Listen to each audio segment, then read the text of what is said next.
माझ्या मुलाची चिंता वाटते हं, की तसं जो गादीवर बसलेला माणूस आहे, जो जिम्मेदार व्यक्ती आहे नरेंद्र मोदी, हं, यांना थोडी मी अशी हे करतो की त्याला देवाने सद्बुद्धी द्यावं. हं, हं, जे देशातले एवढे पूर्ण देशामध्ये विद्यार्थी ठिकठिकाणी उपोषणाला बसत आहेत, म्हणजे ते काय कोणाच्या मरणाची वाट पाहत आहेत का? किती जणांनी जीव द्यावा यांच्यासाठी?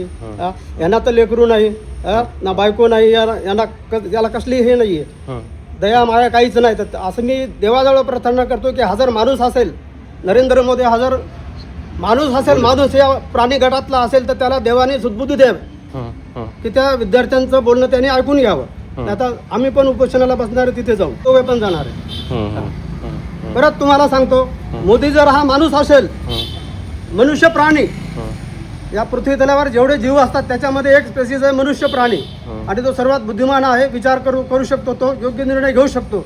तो जर माणूस असेल तर त्याला देवाने सद्बुद्धी द्यावी, नाही तर त्याने स्वतःला मनुष्य म्हणून घेऊ नये. माझं हे म्हणणं आहे. हे विद्यार्थी का पाकिस्तान मधले आहेत का?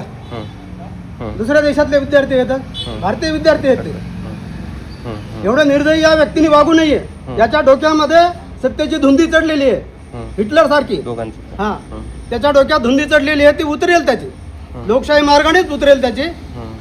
का माझं कोणी नीटमध्ये, माझं कोणी नाहीये, माझी मुलगी नाहीये, माझ्या मुलांनी नीट परीक्षा दिलेली नाही, आणि ज्यांनी कोणी आत्महत्या केलेल्या आहेत ते पण माझ्या कुठल्या आमच्या नातेवाईकातले नाहीत, किंवा विशेष आता जातीवर किंवा धर्मावर येऊ नये, पण आमच्या समाजाचे सुद्धा नाही आहेत कोणी त्याच्यामध्ये.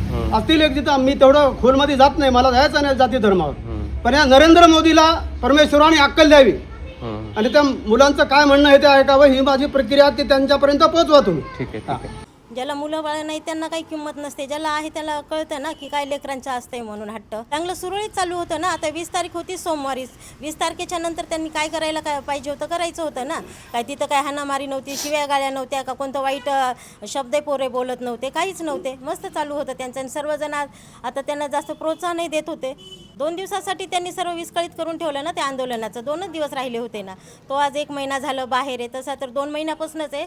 6 जूनपासूनच तो ह्याच्यामध्ये आहे, दिल्लीच्या ह्याच्यामध्ये. हां, केलंच ना त्यांनी, चिरडून टाकलं. सकाळी सरांना गपचूप नेलं ना. आता सरांनी कालच सांगितलं ना, सगळं चांगले आहे बाबा, मी 20 तारखेपर्यंत मला काही होणार नाही आहे, पण तुम्ही हे करा म्हणे, आंदोलन सुरू ठेवा म्हणे. सरांनी सांगू नये, यांनी सकाळी सरांना उचलून नेलं. म्हणजे तसं जर अभिजित बाबत झाल्यावर आम्ही काय करणार आहे? सरांना सकाळी जसं हे पडदा टाकून नेलं, तसं जर त्याला नेलं तर आम्ही काय करणार आहे? आम्ही काय सरकारला मागणार आहे? लेकरं आज 1 महिन्यापासून परेशान आहे, तिथं न खाता पिता परेशान होता. तर एवढं लेकराची तरी काळजी करायला पाहिजे होती ना सरकारने. जे निर्दयी आहे त्यांना नसेल लेकरांची काळजी, पण आम्हाला आहे ना काळजी. एक तर त्याचं चांगलं लाईफ तिकडं होतं, मस्त सेटल झालेला होता, त्याला काही एवढं हेच नव्हतं ना. आणि चला बाबा, त्याचे जवळचे नातेवाईक नव्हते त्याच्यामध्ये की चला त्याचे जवळचे कोणी आहेत म्हणून तो मागणी करतोय. तुम्ही पण उपोषणाला बसणार? हो, बसणार त्याच्यासोबत. लेकरासाठी तेवढं तर करावंच लागणार ना आता. उपोषणाला बसणार? हो, कारण माझा मुलगाच उपोषणाला बसलाय, मला एकच मुलगा आहे. त्याचं जर काय बरं वाईट झालं तर मग मला करायचं का? मी सुद्धा त्याच्या तिथे उपोषणाला बसणार.